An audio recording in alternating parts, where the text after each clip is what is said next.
할렐루야. 오늘도 주의 날을 우리에게 허락해 주셨습니다. 어려운 상황이지만 더더욱 아버지 앞에 나와서 예배드리는 게 의미가 있고, 어떤 상황 속에서도 주님을 예배합니다 하는 모습을 우리가 가지고 있는 것을 하나님이 기뻐하실 줄로 믿습니다. 시작하기 전에 몇 가지 소식을 알려드리겠습니다. 계속해서 후임 목사님을 위해서는 기도해 주시기를 바라고요. 수술을 우리 형제님들 두 분이 수술을 할 계획입니다. 둘 다 허리에 관계된 수술들을 하시는데요. 이번 주 수요일에 있을 제리 집사님과 10월 14일에 있을 레리 형제님을 위해서 건강을 잘 유지하도록 기도해 주시고, 의사 뒤에 우리 하나님이 계셔서 주관해 주시기를 위해서 우리가 기도해 주시기를 바랍니다. 이번 주 목요일이 한국의 추석인데요. 추석을 맞이해서 친교부에서 간단한 음식, 아마 송편하고 잡채를 준비한 것 같습니다. 준비했는데 가실 때 이제 친교실을 들려서 가지고 가시는데, 이번에 준비한 거는 본인들도 가져가시고 또 이웃에게 나눠줄 수 있도록 필요한 만큼 가져가시라고. 그렇게 크지는 않으니까요. 근데 그 안에 그 조그마한 편지가 그 옆에 있을 거예요. 그걸 같이 넣어서 이웃에게 주면, 제가 간단하게 썼는데 우리 교민들에게도 이렇게 안부를 전하는 걸로 이렇게 같이 썼습니다. 그러니까 그렇게 사용해 주셔서 선물로도 이렇게 하고 우리가 기도하고 있다는 것을 보여주셨으면 좋겠습니다. 그렇게 참여해 주시면 감사하겠습니다. 이제 다 같이 기도하심으로 9월 27일 주일 예배를 하나님께 봉헌하겠습니다. 살아계신 아버지 하나님, 은혜를 감사합니다. 오늘 또 구원받은 하나님의 백성들이 기쁨으로 나와 예배하게 하시고, 여러 가지 악조건 속에서도 굴하지 아니하는 살아있는 믿음으로 주님 앞에 예배할 수 있는 특권을 허락해 주심을 감사합니다. 우리는 부족하고 연약하지만 주님은 강하시며, 우리의 안전보장은 세상에 있는 것이 아니라 주님에게 있는 것을 고백드립니다. 하나님만이 우리의 힘이고 능력이고 소망이며 영생인 줄로 믿습니다. 이 구원을 받은 하나님의 백성들이 오늘 또 주의 날 기쁨으로 주님을 예배하기 위해서 한자리에 모여 싸우니 이곳에 임재해 주시고 우리의 예배를 받아주시며, 각 사람들을 하나로 연합해서 한 지체 공동체가 되게 하셨사오니, 손에 손을 잡고 함께 아버지께 나아가 주님을 만나 뵙는 영광스러운 예배가 되도록 인도해 주시옵소서. 주님을 송축합니다. 존귀하신 예수님의 이름으로 기도하옵나이다. 아멘. 찬송가 21장입니다.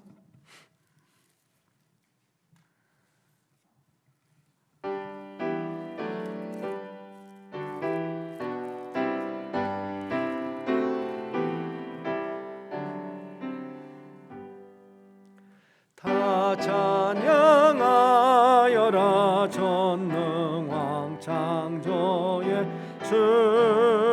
주께, 내 오나 주 찬양 평강과 구원의 주님, 성도들아 주 앞에 이제 나와 즐겁게 찬양하여라. 다 찬양하여라. 놀라운 만유의 주께, 포근한 날개 민을 품어 지는 주님, 성도들아 주님의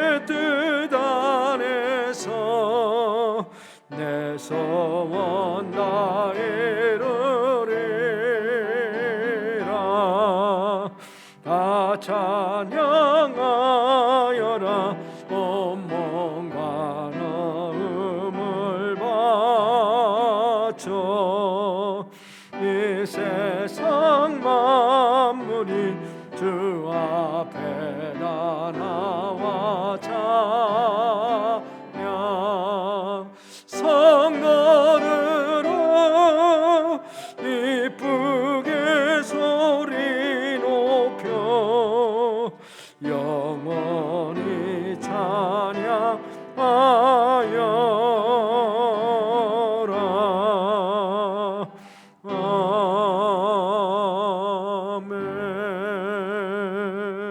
아멘. 기도하겠습니다. 살아계신 아버지 하나님, 9월 마지막 주일 저희들에게 허락해 주셔서 감사합니다. 지난 9개월 동안 하나님께서 우리를 지켜주시고 이제 가을, 늦가을로 접어들고 있는 이때입니다. 주님께서 우리를 사랑하시고 늘 우리와 함께 해주셔서 우리가 생존하고 살고 있음을 인해서 하나님 감사합니다.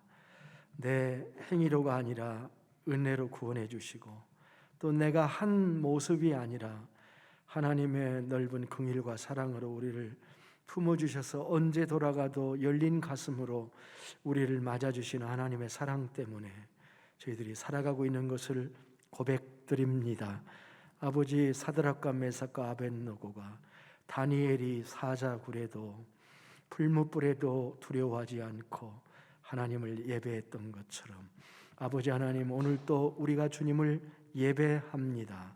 주님이 우리를 사랑해 주시고 오늘도 임재해 주셔서 우리의 예배를 기뻐해 주시고 사랑하는 아들아, 사랑하는 딸아, 내가 너를 보고 있고 너와 함께 하리라고 말씀해 주시옵소서.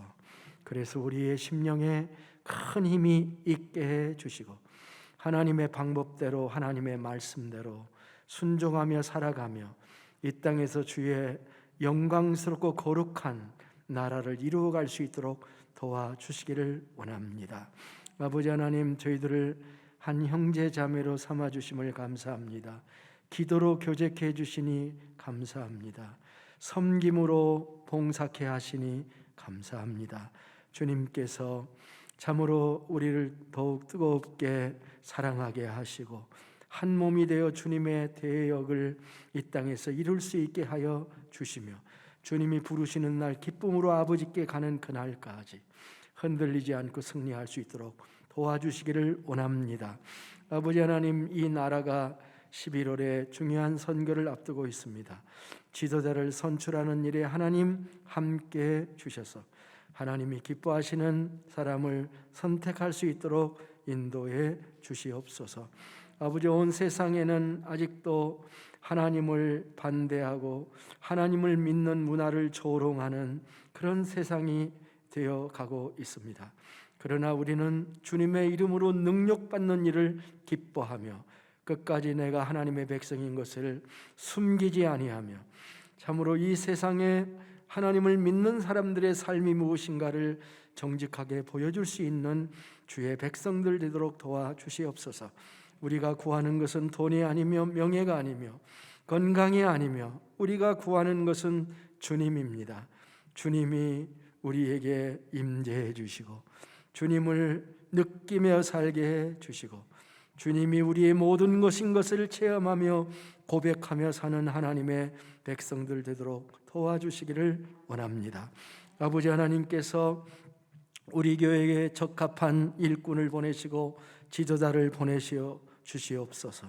아버지 하나님의 예정 가운데 계획하신 주의 종이 있을 줄로 믿사오니 아버지 하나님, 서로 사랑하며 함께 우리와 생애를 같이 하고 참으로 우리를 이끌어주고 하나님의 말씀을 받아서 우리에게 지팡이의 끝을 가르쳐 줄 수 있는 아버지 선한 목자를 우리가 기다리고 있사오니 하나님 인도해 주시옵소서.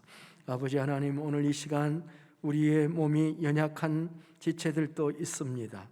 이곳에 있는 지체들, 그리고 가정에 있는 지체들, 주님 만져 주시옵소서. 무엇보다도 강하고 담대한 마음을 주시옵소서. 몸을 다스릴 수 있는 힘을 주시옵소서. 하나님이 모든 환경 속에서 주눅이 들지 아니하고 강건하게 서서 날마다 하나님을 찬양하고 하나님께 영광 돌리는 주의 일꾼 되도록 인도해 주시옵소서. 우리의 유스들을 축복합니다. 유스들을 리더하고 있는 조 목사님과 사모님을 주께서 축복하시고 아버지 하나님 잘 감당하고 있사오니 능력을 배나 더하시며 아이들이 믿음 가운데 아름답게 성장할 수 있도록 주여 축복해 주시기를 원합니다. 아버지 하나님, 우리의 범사를 형통케 하시는 하나님을 오늘 또 바라다 보며 주님 안에 천국을 경험하는 아름다운 예배가 되도록 인도해 주시옵소서. 존귀하신 예수님의 이름으로 기도합니다. 아멘.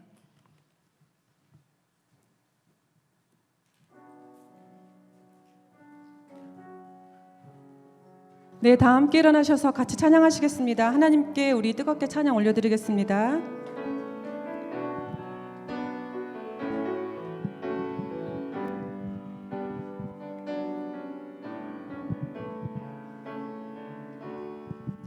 Into your hand I commit again with all I am for you, Lord.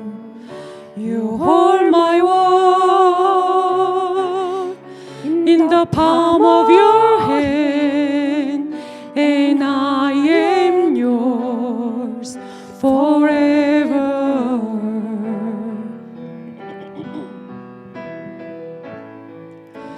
Jesus, I believe in you. Jesus, I belong to you. With the reason that I live, the reason that I sing, with all I am, I walk with you wherever you go, through tears and joy. I trust in you, and I will live in all of your ways and promises for you, Lord.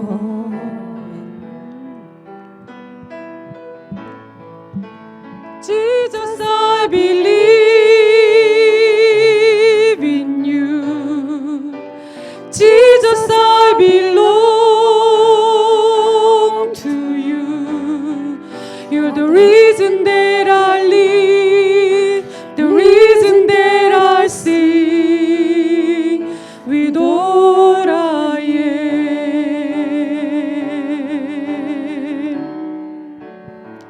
I will worship,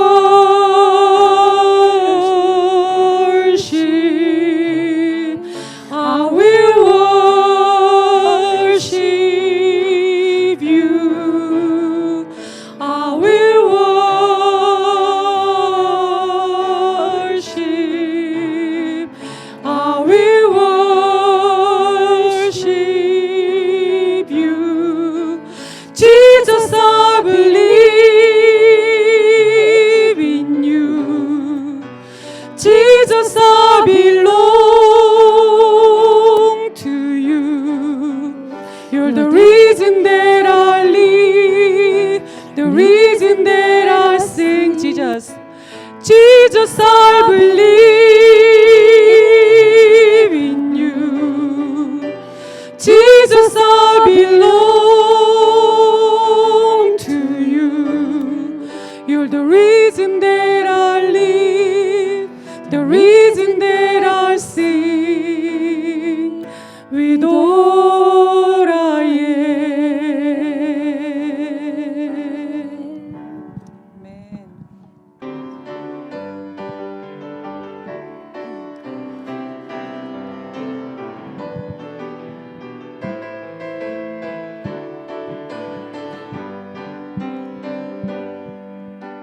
나 주님의 기쁨 되기 원하네.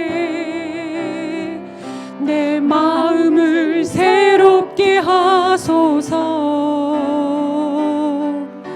새 부대가 되게 하여 주사.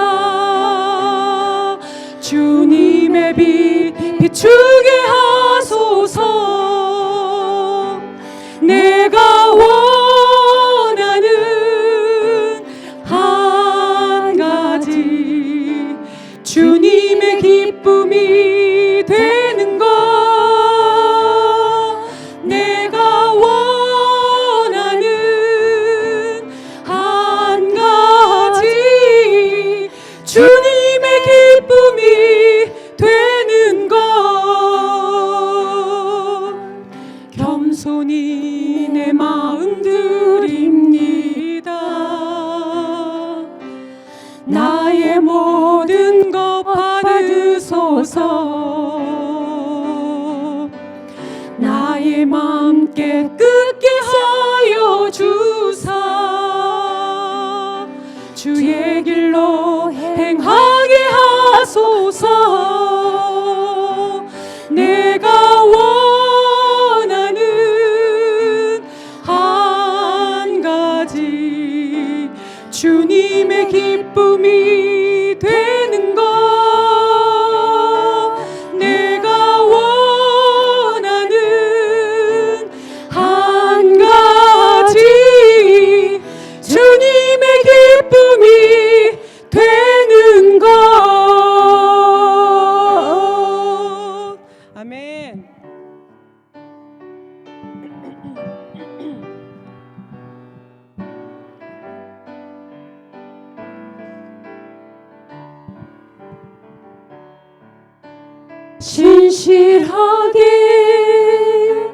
진실하게 거룩하게 살게 하소서. 진실하게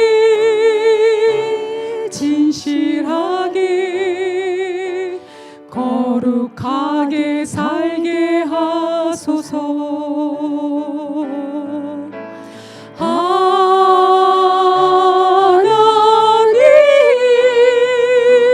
나의 마음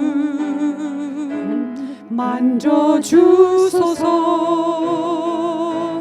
하나님,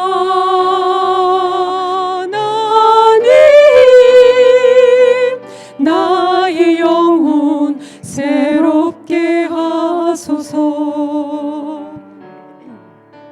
진실하게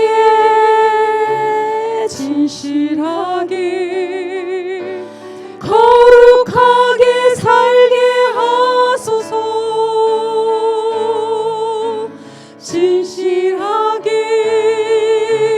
진실하게 거룩하게 살게 하소서. 하나님,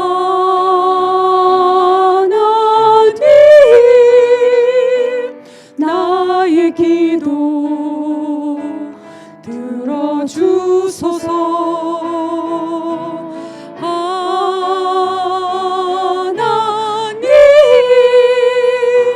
주의 길로 인도하소서.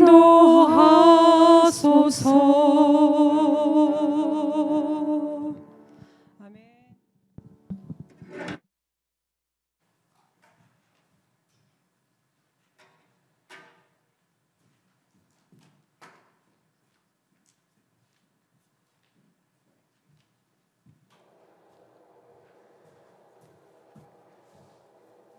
Well, good morning, 11 o'clock service. Good to see you.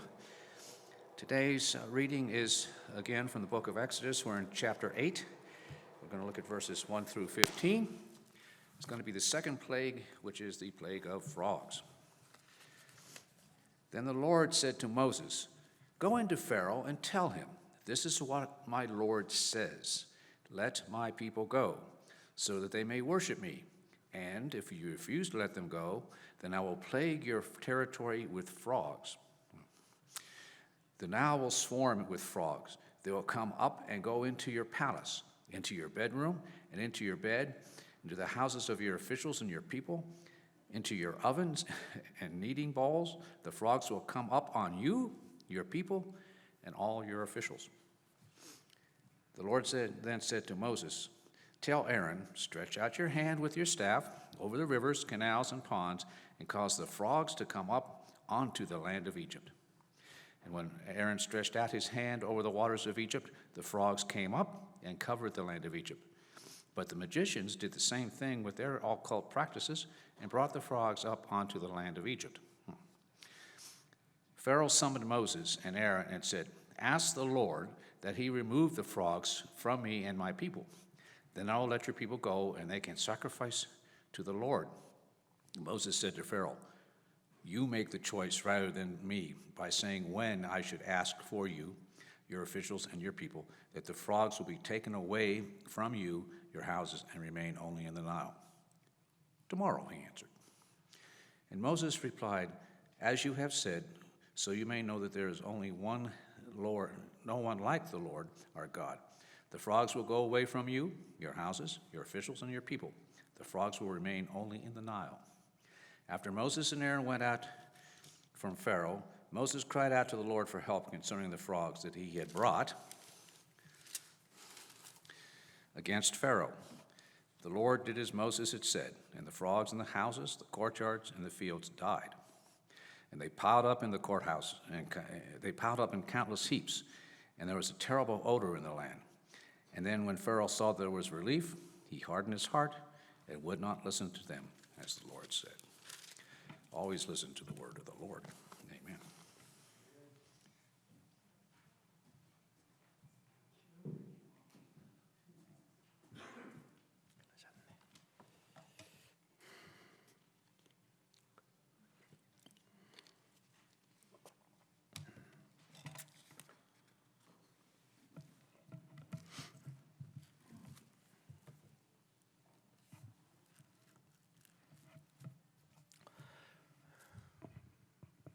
반갑습니다. 한 주간 잘 계셨죠? 네. 오늘의 이야기는 개구리 재앙에 대한 것이죠. 말씀 준비하다 보니까 한 주간 내내 개구리하고 사는 것 같아요. 개구리를 생각하고 묵상하고 그렇게 살았습니다. 축복이죠. 오늘의 말씀은 하나님께서 개구리를 들어서 세상을 심판하신 그런 사건입니다. 어떤 분들에게는 소설처럼 들리고 어떤 분들에게는 동화처럼 들릴 수가 있다고 생각합니다.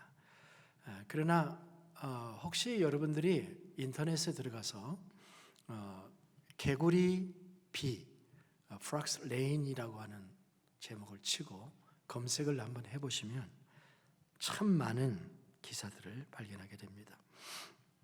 아마 가장 오래된 게 고대 그리스 시대로부터 현대까지 기록들이 많이 있는데요. AD 200년경에 활약을 했던 그리스 역사학자인 아테나이오스라고 하는 사람이 개구리 비에 대해서 자기의 책에다가 기록을 남겼습니다. 그 The Dinner Sophist라고 하는 자신의 책에서 파이오니아와 다르다니아 지역에 그 지역에 지방 이름이죠. 지역에 개구리 비가 내려서 온 사방에 개구리 천지가 되고 사람들은 쌓이고 쌓이는 개구리 때문에 발을 디딜 수가 없었고 물도 마실 수가 없게 되었고 급기야 죽은 개구리들이 썩어가는 역겨운 냄새를 피할 수가 없게 돼서 좀 과장인지 모르지만 나라를 버리고 도망갔다 이런 기록이 나오기도 합니다. 19세기, 18세기 이후에 미디어들이 발달해서 신문들이 발달을 하게 될 때도 이제 기록들이 더 많이 쏟아져 나오는데 이 장소도 뭐 프랑스, 오스트레일리아, 영국, 일본, 미국은 말할 것도 없고요. 검은 구름과 폭풍을 동반한 하늘에서 수많은 개구리들이 심지어는 생선들까지도 떨어지는 이변들에 대한 기사가 굉장히 많습니다.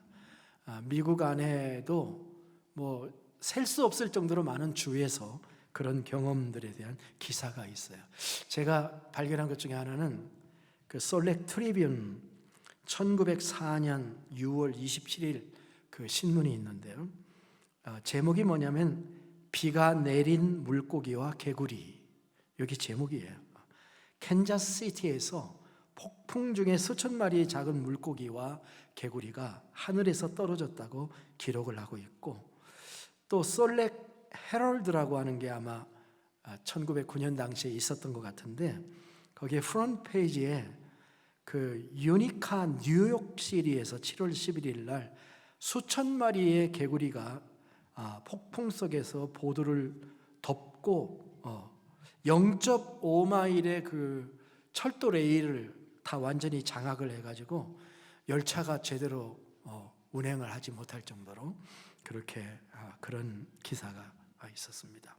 그리고 가장 최근에 대한 기록은 15년 전에 세르비아라고 하는 나라에서 내린 개구리비에 대한 얘기입니다. 거기는 사진도 나와 있는데 당시 개구리비의 목격자인 알렉산다르 치르치라고 하는 분이 1000여 마리 이상 정도의 개구리가 한 10분 정도 내렸는데 원래 이 동네는 개구리가 없다는 거죠. 그리고 그 개구리들이 전부 살아 있었고 3일 내지 5일 정도 물 없이 살아 있었다. 강한 바람이 알 수 없는 곳에서 불어왔다는 것도 믿을 수 없고 정말 놀라운 일이었다라고 이 개구리 비에 대한 보도가 나오고 있습니다. 자, 오늘 아침 제가 이런 기사를 여러분에게 소개해 드리는 이유가 무엇이겠습니까? 성경의 기록을 불신하지 말라는 거예요. 오늘의 스토리를 우리는 읽었죠. 믿음을 가지고 이 사건을 보자 하는 거예요. 그리고 이 사건 속에서 우리에게 주시는 교훈이 무엇인가 하는 것을 찾고 싶습니다. 첫 번째 교훈은 하나님의 말씀을 거절하면 일어나는 일이 있다라고 하는 겁니다. 하나님의 말씀을 들은 다음에는 두 가지 길이 있습니다. 하나는 순종이고 또 하나는 불순종입니다. 순종의 길인가 불순종의 길인가 우리는 선택하지 않을 수가 없는 거죠. 우리는 하나님의 말씀을 무시하거나 경시하거나 그렇게 해서는 안 되겠죠. 하나님의 말씀을 경청해야 합니다. 경청하고 그와 토론하는 것, 변론하는 것, 물론 하나님이 허용하시고 받아주시지만 우리가 하나님 앞에 말씀을 들고 까다롭게 굴거나 자기 중심적으로 말하는 것은 매우 불경한 일이라는 것을 우리는 주의해야 된다는 겁니다. 성경은 날마다 읽어요, 어떤 사람은. 그런데 성경 말씀대로는 전혀 상관없이 살아요. 말씀은 열심히 읽는데 그 말씀이 말하는 것은 전혀 관심이 없다면 그거는 성경을 제대로 읽는 것일까요? 그렇지 못하죠. 성경에서 말씀하시는 하나님을 느끼고 그 말씀을 순종하는 거죠. 어떤 그 글을 읽어봤는데 간구는 기도가 아니다 이런 말을 어떤 분이 하시더라고요. 간구는 기도가 아니다. 뭔 말이야? 근데 포인트는 이거더라고요. 기도는 나의 요청을 하나님께 간청하는 것이 많은 사람들이 기도라고 생각하는데 그거는 기도를 절반만 이해한 거다. 여러분, 누구하고 대화를 할 때 그 대화가 뭐겠습니까? 대화라고 하는 것은 말을 하고 듣는 거죠, 그죠? 그러면서 교감하는 거잖아요. 참 한교회 살면서 내 마음도 말씀드리고 또 그 사람의 말씀도 듣고 이게 교제잖아요, 그죠? 이게 우리가 하고자 하는 거잖아요, 그죠? 누구를 만났는데 그 사람은 맨날 청구서를 들고 나한테 찾아와. 그래가지고 뭔가 요청만 맨날 해. 그러면 관계가 어떻게 될까요? 한두 번 관계를 하다가 계속 똑같이 반복되면 교제가 될까요? 안 될까요? 안 되죠. 그게 기도가 간구만이 아니다라고 하는 뜻입니다. 우리가 하나님께 기도할 때 막 내 필요를 막 밀어붙이고 간구하는 게 기도라고 생각하는데 그건 기도에 있어서 10가지 중에 한두 가지, 두세 가지, 많이 봐줘도 서너 가지. 기도는 뭐냐? 주님과 관계를 맺는 거잖아요. 그래서 대화하는 거잖아요. 이것이 우리의 기도라는 거죠. 그래서 성경에 보면은요, 구약부터 기도와 간구 이렇게 딱 띄워놓고, 완전히 띄워놓은 것도 아니죠. 기도 플러스 간구. 그러니까 기도와 간구라는 것을 하나의 그 이디옴으로 만들어 가지고 구약 성경에도 계속 얘기하고 있어요. 열왕기 상하, 역대 상하 읽어보세요. 구약 성경에 적어도 25번 정도가 기도와 간구라는 연결을 하고 있습니다. 왜 이렇게 띄워놨을까요? 기도라고 하는 거는 주님과 관계를 맺는 거예요. 그런데 하다 보면 간절히 구하는 간구도 있어. 이런 개념이라는 거예요. 그러니까 맨날 기도하러 나와서는 간구만 해. 그건 기도가 아니다. 이런 의미예요. 아시겠죠? 우리는 기도를 해야 돼요.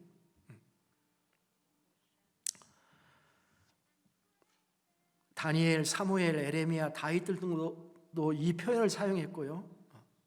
사도 바울도 4번 정도 기도와 간구를 사용했어요. 우리 암송 요절에 그런 거 있잖아요. 아무것도 염려하지 말고 오직 모든 일에 기도와 간구로 너희 구할 것을 하나님께 아뢰라, 그렇게 얘기를 했죠. 기도와 간구로. 사도 바울이 이 용어를 4번 썼는데 2번은 이런 식으로 썼고 2번은 간구와 기도로 뒤집은 케이스가 있는데 놀랍게도 이 2번은 보니까 디모데한테만 그렇게 썼어요. 그래서 제가 어떻게 이해를 했냐면 정말 목회자들은 간구해야 될 게 많다. 간구해야 될 게 많다. 그래서 정말 간구해라. 그렇게 말씀을 한 거죠. 자, 말씀을 계속 이어나가겠습니다.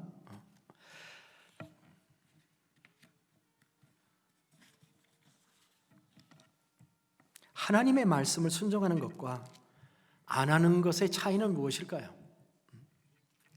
순종하면 좋고 순종 안 하면 할 수 없고 그 정도 수준인가요? 아닙니다. 하나님의 말씀을 순종하는 것과 안 하는 것은 천양지차예요. 천양지차이 아시죠? 천지차이다는 거예요. 천양지차에 천과 치, 하늘과 땅의 차이가 났다, 그런 말씀이죠. 오늘 우리가 이 개구리 재앙에서 무엇을 배워야 할까요? 불순종의 결과가 어떠한 것인가 하는 것을 가르쳐주는 겁니다. 결국 개구리 재앙은 하나님의 말씀에 불순종하는 것이 어떤 결과를 가져오는가 하는 것을 우리에게 가르쳐 주려고 하는 거죠. 이건 바로에게만 주시는 교훈이 아니고 우리 모두에게 주시는 교훈입니다. 여러분, 하나님이 왜 나를 불러내서 구원하셨을까요? 나를 구원해 주신 목적 중에 하나가 뭔지 아십니까? 내가 예수 믿도록 만들어주신 목적 중에 하나가 뭔지 아세요? 순종입니다.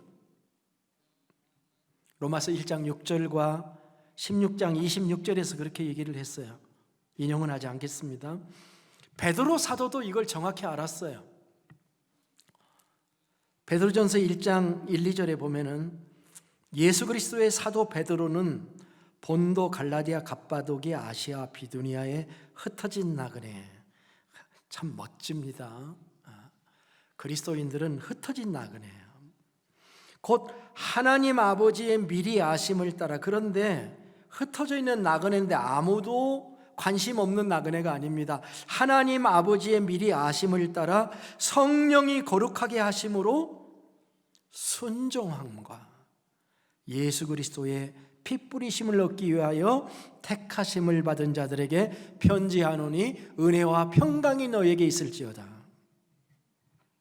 베드로는 그리스도인을 어떻게 이해했냐면 순종함과 피 뿌리심을 얻기 위해서 부르심을 받은 자들이다, 이렇게 얘기하고 있습니다.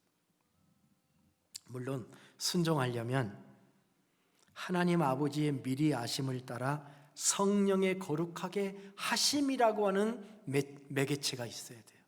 그럴 때 순종을 하게 됩니다. 그러나 우리가 그 목적이, 주님이 나를 부르신 목적이, 피 뿌려 주셔서 우리를 구원하시고 믿음을 갖게 하신 목적이 순종함에 있다라고 하는 것이 들어있다는 것이 참으로 감사한 일입니다. 하나님과 예수님과 성령님께서 삼위일체 하나님이 우리를 이끌어가고자 하는 방향은 우리가 하나님의 음성을 늘 듣고 그 음성을 순종해 나가는 것을 원한다고 하는 거죠. 바로가 이 하나님의 말씀을 순종한다는 것은 거의 불가능에 가깝겠죠. 그것이 그의 불행이었습니다. 그러나 우리에게는 이 말씀이 참으로 달콤한 말씀이 아닐 수 없습니다. 사랑하는 성도 여러분, 하나님이 말씀하시면 거절하지 마시기를 바랍니다. 날마다 성경을 읽으시되 그 성경 안에서 말씀하는 말씀에 집중을 해야지, 내가 몇 장을 읽었다, 오늘도 읽었다, 그거보다 더 중요한 것은 그 말씀에 내가 순종하는 것입니다. 그래야 됩니다. 아멘으로 받아들여서 믿음을 보이고 하나님께 순종함으로 하나님께 영광을 돌려야 됩니다. 그거 하나님이 원하십니다. 두 번째 우리가 여기서 배울 수 있는 교훈은, 하나님은 개구리로도 세상을 심판하시는 하나님이시다. 개구리 그거 아무것도 아닌 것처럼 보입니다. 우리가 성경 공부하면서 배우는 것이 무엇입니까? 하나님의 말씀은 우리 주변에 있는 보편적 사물을 가지고 우리를 가르치신다는 거예요. 예를 들면 공중의 새, 들의 야생 백합화. 이 백합화를 우리가 읽을 때 이 화원에서 잘 키운 좋은 백합화를 생각하면 안 됩니다. 야생 백합화, 키도 작고 볼품도 없는, 그런데 그 야생 백합화를 가지고 예를 들으신 거죠. 그런데 이런 것이 다 하나님의 말씀의 재료들이에요. 어쩌면 우리는 세상의 이치를 알려고 세계를 여행할 필요가 없습니다. 예수님은 33년 동안 이 땅에 사시면서도 세계 여행을 다녀보신 적이 없으신 분이지만 그분은 세상의 이치에 통달하시고 하나님의 뜻을 다 아셨던 분입니다. 하나님은 세상을 심판하기 위해서 무기를 만드실 필요가 없습니다. 그는 값비싼 ICBM을 만들 필요가 없고 값비싼 전투기를 만들 필요가 없습니다. 우리가 유타에 살고 힐 에어포스 베이스에 살고 있기 때문에 이런 것들의 혜택을 받고 우리가 살아가고 있기는 하지만, 그는 어떤 무엇으로도 세상을 심판할 수가 있고 세상에 경고를 보낼 수 있는 분이시다. 하나님이 만드신 모든 것이 하나님의 선물인데 그 중에 하나를 정지시키거나 이상이 일어나게 하면 그것 자체가 인간에게 엄청난 재앙이 되게 만드실 수 있는 분이 하나님이시다.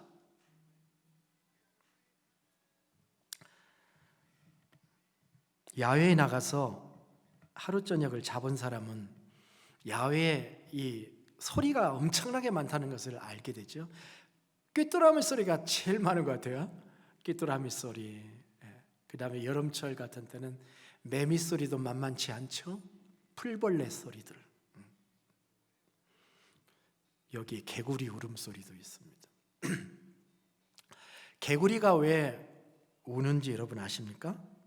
개구리가 우는 이유는 수컷 개구리가 암컷 개구리를 부르는 사랑의 세레나데라고 합니다. 근데 사랑의 세레나데만 있는 건 아니고 비가 오기 전이나 비가 온 후에 개구리들이 더 울어대는데, 그건 개구리는 입으로 호흡을 하고 피부로도 호흡을 하는데, 이 온도가 이 비 오기 전후 이런 온도가 되면 피부로 숨쉬기가 너무너무 좋아가지고, 그래가지고 너무 기분이 좋아서 노래하는 거라는 거예요. 혹시 하나님을 찬양하는 거 아닐까?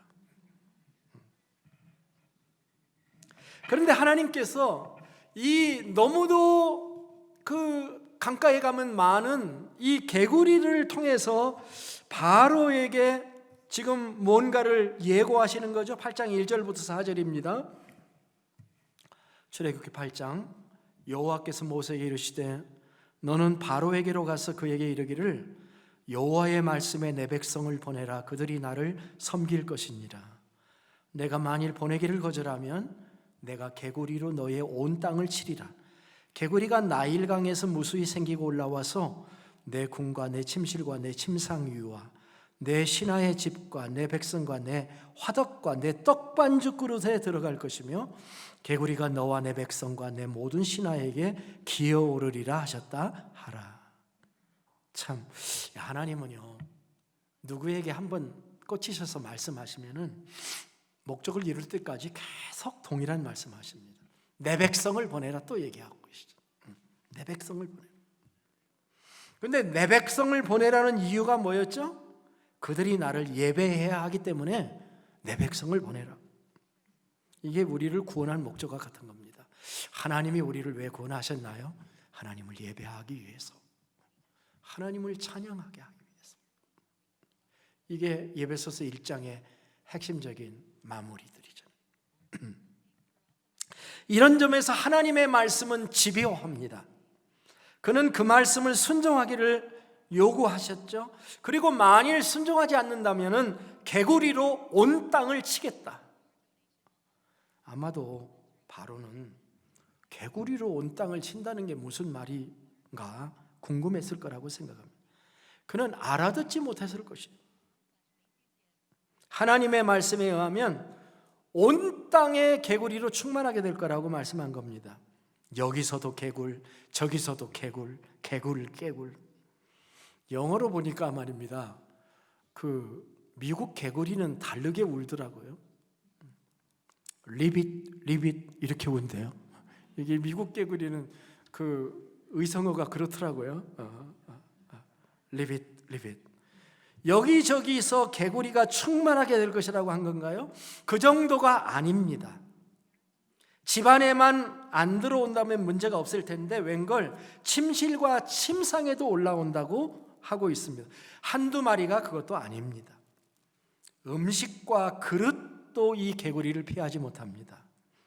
이 본문에 나와 있는 개구리는요, 작은 개구리예요. 큰 개구리가 아닙니다. 거기에다가요, 이 개구리는 사람에게도 기어 오른다고 지금 말씀하잖아요. 사람에게도 기어 오르는 개구리예요.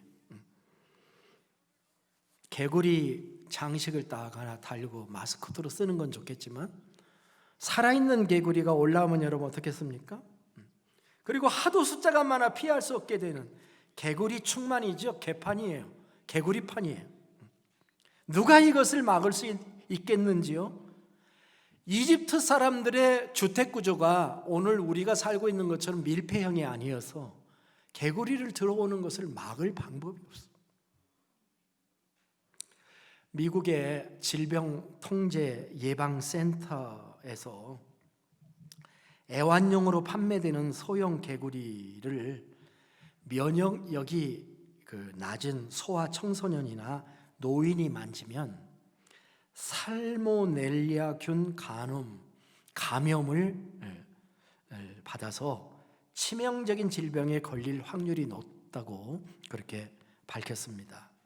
2008년부터 2011년까지의 사례들을 조사해서 분석한 결과인데요. 애완용으로 판매되는 개구리를 만진 후 살모넬라 박테리아에 감염된 사례가 다수 확인됐는데요. 이 살모넬리아균은 식중독, 장티푸스를 유발하는 대표적인 바이러스고요. 감염되면 근육, 위경련, 설사, 구토, 지속적인 발열 증세를 보인다. 치료가 제때 이루어지지 못할 경우 죽음에 직면할 수 있다. 이렇게 발표를 했다고 합니다. 여러분, 인간이 얼마나 취약한지 아십니까? 수영 한번 잘못해서 눈에 뭐 이상 들어가서 죽는 경우도 여러분 들었잖아요. 신약 성경에 헤롯 왕이 어떻게 죽었습니까? 벌레, 바이러스에 먹혀 죽었다고 사도행전 12장 23절에 기록된 것처럼 만물을 창조하신 하나님에게 인간을 심판하시는 것이야말로 정말 쉬운 일이에요. 작은 것으로도 하나님은 말씀하시는 하나님이고 심판하시는 하나님이에요. 따라서 우리는 하나님을 높이 봐야 됩니다. 내 언어에 하나님을 말할 때 절대 망령되이 쓸 수 없는 분이에요. 그분은 이 땅에 무엇으로도 자기의 목적을 이룰 수 있는 분이에요. 하나님은 필요하시면 새로운 창조를 하시는 분이에요. 오늘 3절에 보니까 개구리가 나일강에서 무수히 생기고 올라와서라고 했습니다. 자, 있는 것이 올라온 게 아니라 새로운 창조가 일어났다는 거죠. 무수한 개구리를 생기게 하셨다고 기록합니다. 하나님의 창조는 태초에만 일어난 게 아니고 과거에도 출애굽 시대에도 그리고 오늘날에도 계속되는 것이 하나님의 창조입니다. 참 놀라운 하나님이죠. 이 하나님께 영광을 돌립시다. 하나님은 개구리로도 세상을 심판하실 수 있는 하나님이시라는 겁니다. 오늘 본문의 또 한 가지는 하나님께서 개구리 심판을 하신 것은 개구리도 애굽 신의 하나였기 때문에 그렇습니다. 지난 시간에 나일강이 신격화되어 있었다고 했죠. 바로 아침에 나일 강변에 나온 것은 그 신들에게 제사를 드리기 위해 나온 것이라고 했습니다. 이와 같이 하나님의 개구리 재앙을 벌이신 이유 하나는 개구리가 애굽 사람들이 섬기는 80개 정도의 신 중에 하나예요. 이 개구리가. 나일강에 살고 있었던 개구리는 문나 모자리카라고 하는 학명을 가진 개구리입니다. 애굽인들은 나일강이 범람했다가 감해지는 때에 보이는 이 개구리가 애굽 땅을 기름지게 한다고 여겨서 신성시했다고 합니다. 그래서 몸은 인간의 여자의 몸인데 머리는 개구리 머리를 가진 여신 헤켓이라고 하는 신이 있었습니다. 풍요와 다신의 신이에요. 나일강에 적당한 장마를 가져다주는 신으로 섬기고 있었습니다. 개구리의 배가 불뚝한 것처럼 이 헤켓은 배가 불뚝하다고 그래요. 알을 많이 낳는 것처럼 개구리가 이 신은 생산과 풍요를 상징하는 신이었던 것입니다. 그런데 지금 이 개구리가 도움이 안 되는 거예요.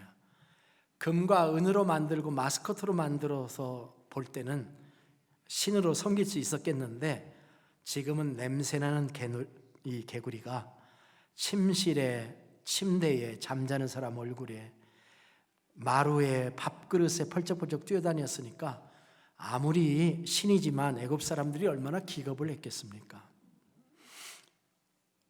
우리는 이집트인들이 고대 사람이기 때문에 어떻게 살았는지 잘 모르지만 이 문헌들을 보면은 이집트인들은 굉장히 정결한 사람들이었던 걸로 알려져 있습니다.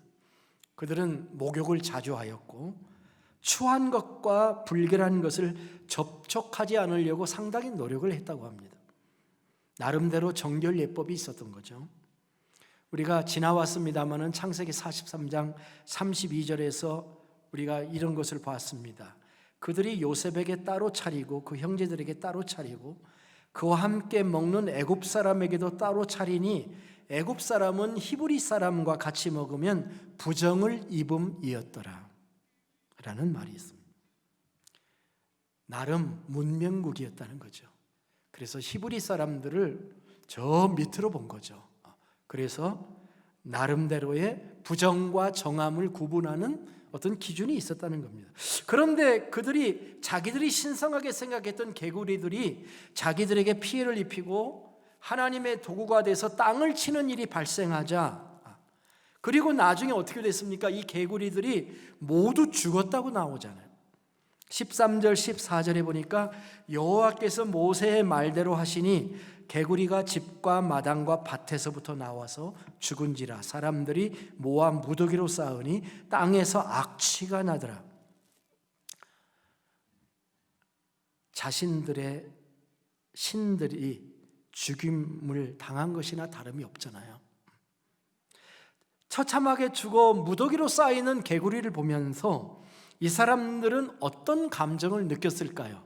저라고 한다면 우리가 신으로 숭배하는 신들의 죽음, 우상으로 여겼던 것들에 대한 개념이 철저하게 파괴되지 않을까요? 이것이 하나님께서 애굽 사람과 바로에게 보여주고 가르쳐주고 싶었던 것이었을 겁니다. 개구리는 신이 아니다 하는 것을 알려주신 거죠.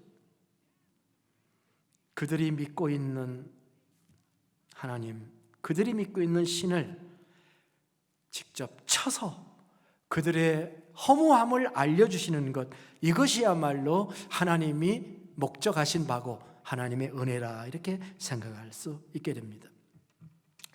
오늘의 그림 속에 저는 두 사람을 보는데, 한 사람은 바로와 마술사들입니다. 한 그룹이라고 할 수 있겠죠. 힘없는 모습입니다.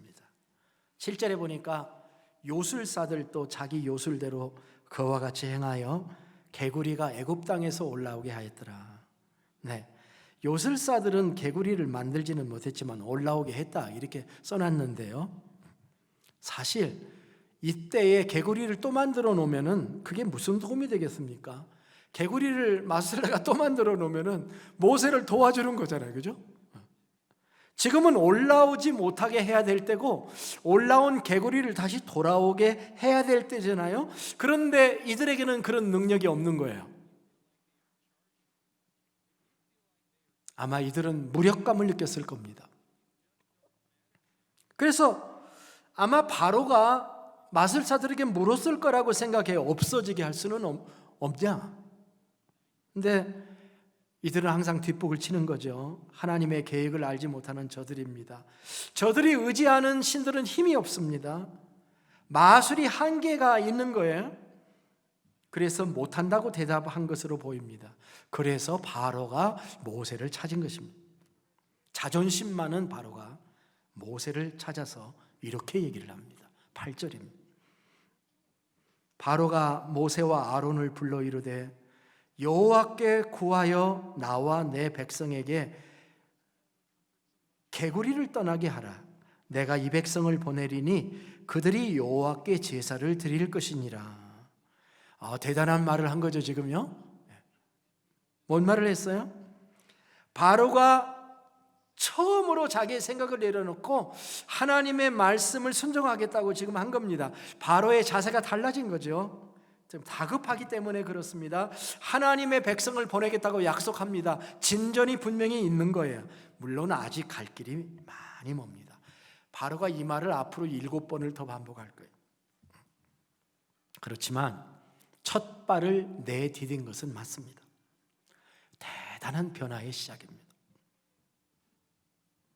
자, 힘없는 요술사와 바로의 모습에 대비가 되어서 아주 힘있어 보이는 모세의 태도는 확신과 당당함이 있습니다. 그런 망설임 없이 바로가 그렇게 얘기를 하니까 이렇게 대답해요. 내가 왕과 왕의 신하와 왕을 위하여 이 개구리를 왕과 왕궁에서 끊어 나일강에만 있도록 언제 간구하는 것이 좋을지 내게 분부하소서. 야, 참 대담한 말이에요. 하나님이 나와 함께 하신다는 확신이 없으면 이렇게 얘기할 수 있을 거예요. 언제 얘기하세요. 그러면 그날이 확실하게 될 수 있도록 내가 보여드리겠습니다. 지금 이런 말이잖아요.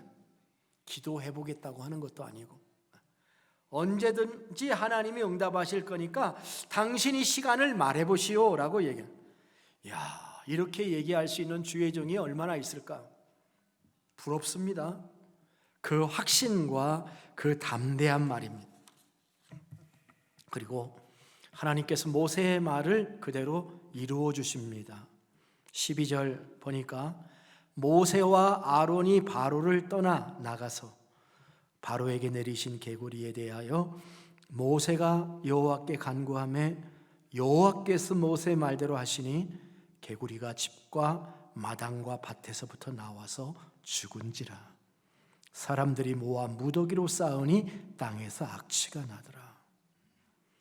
이 담대함, 이게 하나님의 종들의 담대함입니다. 로마서 8장에 이런 담대함이 나오죠. 누가 능히 하나님의 택하신 자들을 고발하리요. 의롭다 하시는 이는 하나님이시니 누가 정죄하리요.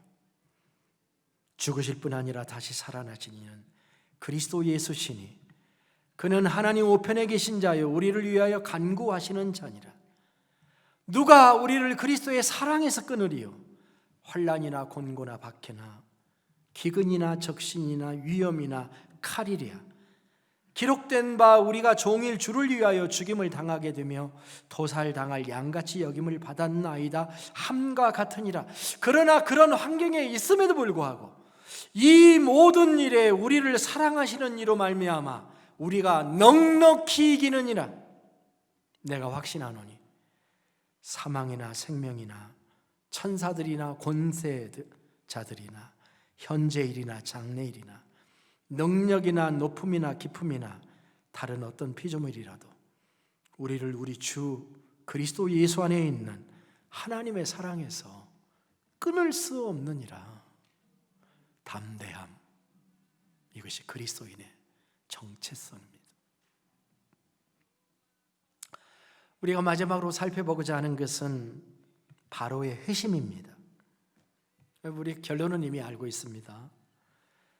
모세가 시간을 정해서 말해보라 이렇게 얘기를 하니까 뭐라고 언제 개구리를 없앨 것이냐 이렇게 시간을 말해보라고 얘기하니까 여러분 같으면 어떻게 하겠어요? 제가 만일 바로라면은 지금 당장 없애달라 그렇게 말하고 싶을 거예요. 왜냐하면 자기도 괴롭지만 자기 백성들도 괴롭잖아요 지금. 그런데 바로가 어떻게 대답을 합니까?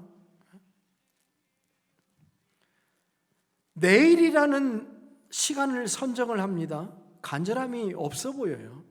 왜 그렇게 대답을 했는지 모르겠습니다. 그날 밤을 지나는 것도 정말 고통스러운 백성들이 많이 있음에도 불구하고 그렇게 대답한 것을 보면 이 사람이 진정한 지도자냐 하는데 의심이 좀 생기기는 합니다. 왜 그렇게 대답을 했을까요? 왜 지금 당장이 아닌 내일이라고 대답을 했을까요?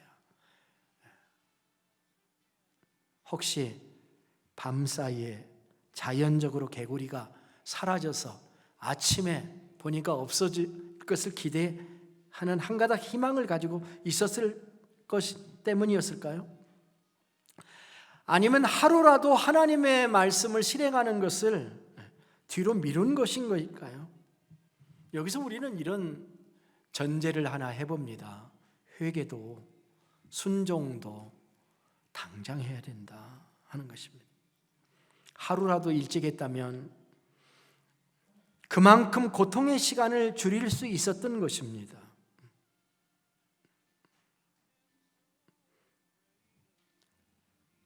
사람은 참 요상한 존재여서요. 그 하나님의 말씀에 순종하는 그 시간을 자꾸 지연시키려고 하는, 실천 시기를 뒤로 미루면은 뭔가 이루어질 것 같은데 절대로 이루어지는 것이 아닌데, 오히려 그 말씀을 제대로 순종할 때까지 하나님의 징벌로 인해서 고통만 더 받을 뿐인데, 하나님의 말씀 앞에 선 사람의 가장 지혜로운 행동은 하루라도 촌각이라도 빨리 그 말씀에 순종하는 것인데,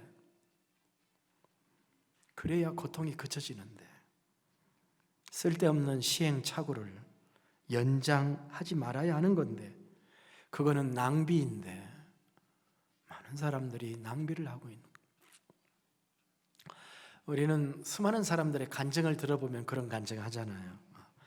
멋대로 살다가 육체적인 질병에 시달리고 재물을 잃고 나서야 하나님을 다시 찾게 되었다. 그래서 이제는 순종하며 살게 되었다라는 고백들을 간증하잖아요. 처음부터 하나님의 말씀을 들었다면 그런 고난을 당하지 않아도 되었을 겁니다. 시편에서 가장 긴 시편 119편 60절에 이런 말씀이 있습니다. 주의 계명을 지키기에 신속히 하고 지체하지 아니하였나이다. 과거로 썼어요. 그렇게 살았다는 거예요. 희망을 얘기한 게 아니고, 주님의 계명을 지키기에 신속히 하고 지체하지 아니하였나이다.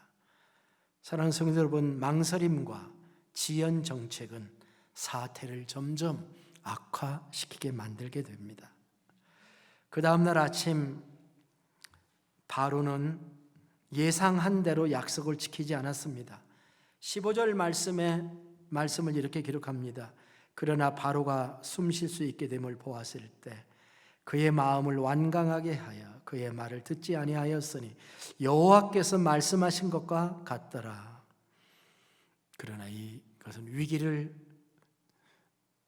지나간 게 아니라 결국 그의 나라의 멸망을 자초하는 일로 계속 연결이 되게 됩니다. 의사에게 저도 이제 1년에 2번씩 의사한테 가서 이렇게 점검을 받는데, 의사한테 이렇게 갔을 때 의사가 내가 통증이 있어서 갔다고 합시다. 그러면 의사가 이렇게 묻더라고요. 그 통증의 양이 넘버 1이 제로가 없는 거고 맥시멈이 10이라고 하면 어느 정도의 통증이냐 하고 이렇게 물어보더라고요. 하나님께서 만일 네가 받을 고통이 1부터 10인데, 그러니까 10재앙을 생각하면서 그 생각이 딱 들더라고요. 10가지 재앙이 있는데 네가 어느 재앙까지 받겠느냐 라고 지금 하는 거죠. 어디까지 네가 고통을 받고 싶어 하느냐. 바로처럼 더 맞겠다고 하지 않아야 된다, 그런 얘기를 하는 것입니다. 1999년에 폴 토마스 앤더슨 감독이 이 감독하고 톰 크루즈가 그 주인공으로 나왔던 그 매그놀리아라고 하는 꽃 이름이죠. 매그놀리아라고 하는 영화가 나온 적이 있습니다. 근데 이 영화에 개구리가 등장을 해요. 제가 별거 다 찾았죠, 그죠? 근데 영화의 후반부에 개구리가 개구리가 빛처럼 쏟아지는 장면이에요. 감독은 그 장면을 영화의 하이라이트로 모든 문제의 해결 시점으로 사용을 합니다. 영화 후반부에 그 버스 정류장의 광고판이 크로즈업이 되는데, 그 광고판에 그 하얀 바탕에 검은 글씨로 엑소더스 A2라고 하는 것이 뜹니다. 그 영화의 한 장면 자막이. 근데 엑소더스 A2가 뭐냐면은 출애굽기 8장 2절이라는 뜻인데, 내가 만일 보내기를 거절하면 내가 개구리로 너의 온 땅을 치리라. 라고 하는 그 구절이에요. 뜬금없고 기괴한 개구리 재앙이지만 아이러니하게도 이 사건이 영화의 모든 갈등을 해소하는 단초를 제공해 줍니다.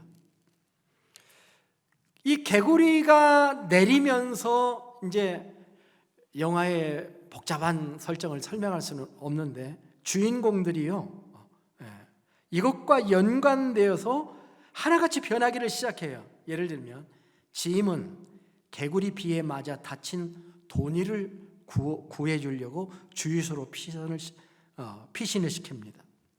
짐이 게이터라고 하는 사람은 자살하려고 했는데 그 자살하려는 순간에 개구리가 유리천정을 뚫고 손 위에 떨어져서 자살을 실패해요. 영화에서.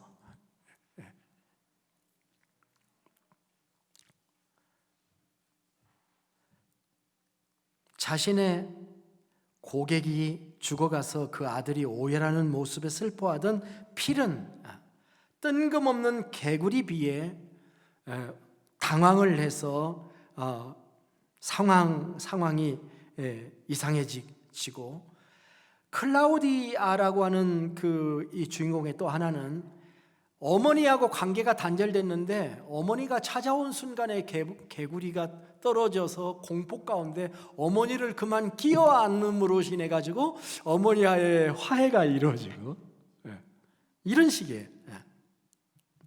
그리고 메인 이 주인공인 어리라고 하는 사람은 개구리 비 소리에 놀라서 비몽사몽간에 있었거든요.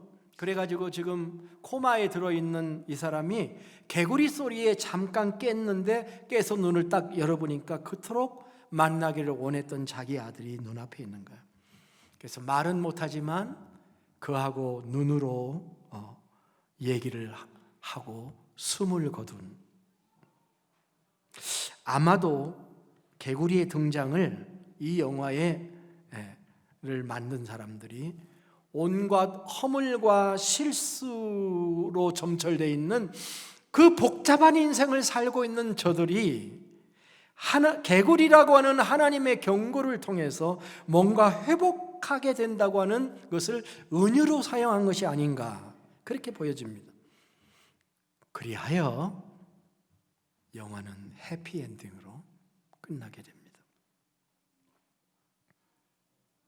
개구리 재앙을 보고도 회개하기를 거절한 바로와는 사뭇 다른 모습입니다. 하나님의 징계를 느끼면서도 온전한 회개를 하지 못하고 그때그때 상황만 모면해서 더 깊은 징계를 자초하는 어리석은 인생들에게 주는 하나의 경고라고 할까요? 적절한 타이밍에 회개할 줄 아는 것이 하나님의 은혜이죠. 하나의 작은 개구리 사건 속에서도 하나님을 보라고 하는 하나님의 초대인 것입니다. 이사야는 외쳤습니다. 여호와께서 말씀하시되 보라, 우리가 서로 변론하자. 너희 죄가 주홍같이 붉을지라도 눈과 같이 여질 것이, 진홍같이 붉을지라도 양털같이 희게 되리라. 그 다음 말씀, 너희가 즐겨 순종하면 땅의 아름다운 소산을 먹을 것이요 너희가 거절하여 배반하면 칼에 삼켜지리라. 여호와 입의 말씀이니라. 말씀을 맺겠습니다. 오늘날에도 크고 작은 기적이 일어나고 하나님의 신원하심이 세상에 나타나 있습니다. 문제는 그것을 알아보는 눈과 영적인 능력이 없다는 것입니다. 믿음과 순종의 길이 우리 앞에 있습니다. 우리의 교만과 고집으로 그것을 거부하고 지연시키면 상황이 절대 나아지지 않습니다. 시행착오 그만하고 주님의 말씀 순종하겠습니다 하고 주님에게 엎드리는 것, 그것이 우리의 살 길인 줄로 믿습니다. 작은 사건이라도 그 속에 있는 하나님의 지침을 찾아 구하고 받아들여 순종하면 우리의 미래가 행복할 것입니다. 활짝 열려지게 될 것입니다. 기도하겠습니다. 하나님 아버지, 하나님은 이 땅의 어떤 것으로도 우리에게 말씀하시고 기적을 행하시는 하나님이십니다. 때로는 날아가는 새의 날갯짓 속에도 하나님의 메시지가 담겨 있을 수 있습니다. 우리가 날마다 그것을 보고 경험하기를 원합니다.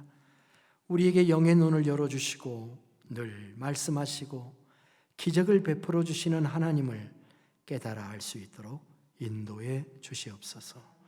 우리의 고집과 교만, 자기 의를 내려놓고 하나님의 임재 안에서 늘 주 안에서 살게 해 주시옵소서. 존귀하신 예수님의 이름으로 기도드립니다. 아멘. 아멘. 다 같이 일어나셔서 찬송가 449장을 부르실 건데요. 아까 광고한 대로 추석을 맞이해서 친교부에서 조그만한 음식 선물을 준비했습니다. 이웃에게도 나눠줄 수 있어서 자기 것도 하나 챙기시고 다른 사람을 위해서 챙기시되 그 옆에 페이퍼가 하나 있습니다. 인사말이 들어있는 조그마한 이 종이가 있는데 그걸 넣어서 다른 사람 주실 때는 그걸 넣어서 주시면 거기다 제가 간단한 인사를 했습니다. 우리 성도님들에게 그리고 지역사회의 어려운 가운데 있는 교민들에게 이렇게 써가지고 송편 몇 개 하고 그 다음에 그 잡채 조금 하고 혼자 먹으면 딱 좋은 우리 친교부에서 정성을 다해서 했는데 어쨌든 수고해 주신 분들께 감사하죠. 또 잘 먹는 것도 은혜고 또 그것을 우리 이웃에게 좀 나눠주는 것도 은혜니까 그렇게 가다가 친교실 들려서 이렇게 나가주시기를 바랍니다. 찬송가 449장 보시겠습니다.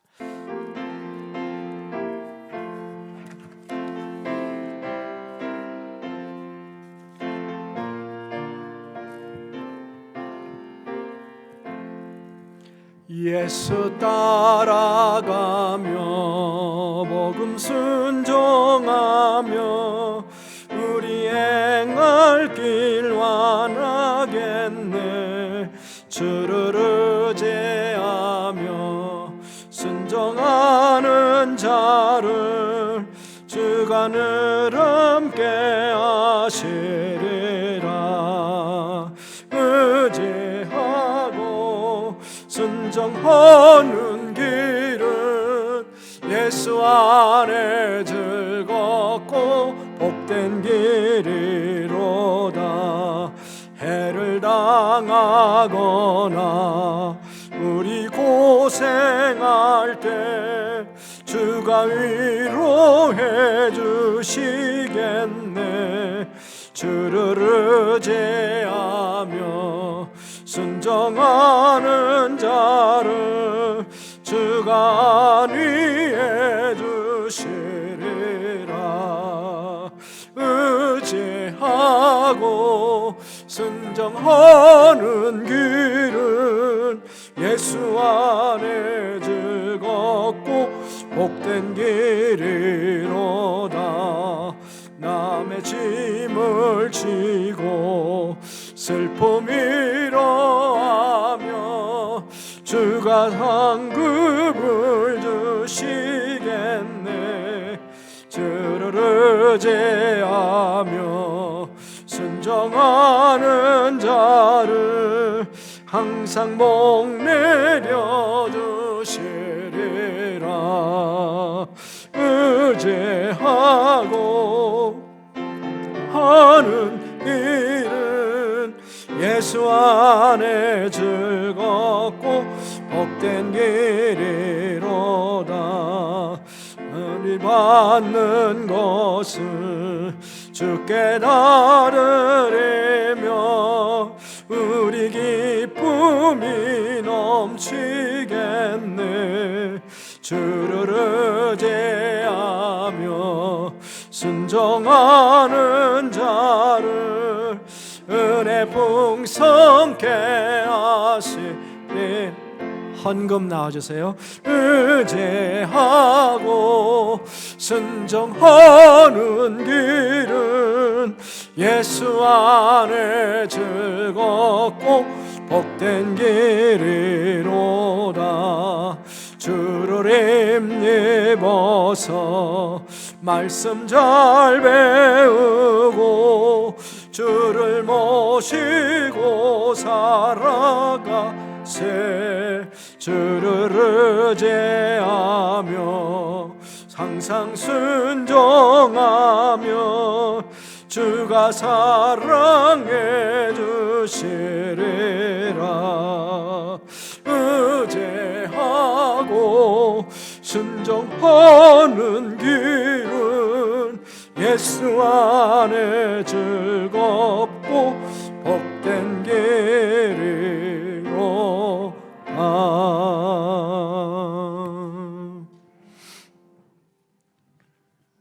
주님, 개구리의 사건을 통해서도 하나님을 봅니다. 지극히 작은 하나님의 움직임이 이 땅에 크나큰 재앙이 될 수 있는 것 맞습니다. 주님이 통치하시는 세상, 주님이 다스리시는 세상에서 저희들이 살고 있기 때문에 두려워하지 않게 하시고 모세의 담대함 우리에게도 허락하여 주시옵소서. 다만 하나님의 말씀을 순종하는 것이 우리의 능력이요 행복인 걸 알아서 말씀을 늘 듣기만 하고 읽기만 하지 아니하고 그 말씀을 순종할 저희들 되도록 도와주셔서 하나님의 거룩하게 하심으로 순종함과 예수 그리스도의 피 뿌리심으로 얻기 위해서 우리를 구속하신 하나님의 뜻이 우리의 삶에서 열매로 나타날 수 있도록 인도해 주옵소서. 이것은 우리 주 예수 그리스도의 은혜와 우리 아버지 하나님의 무한하신 사랑하심과 성령의 감동 감화 내주 역사 위로 충만케 하심이 사랑하는 성도들의 육체와 영혼과 가정과 그의 기업과 삶의 터전 위에 영원토록 함께 계시기를 축원하옵나이다. 아멘.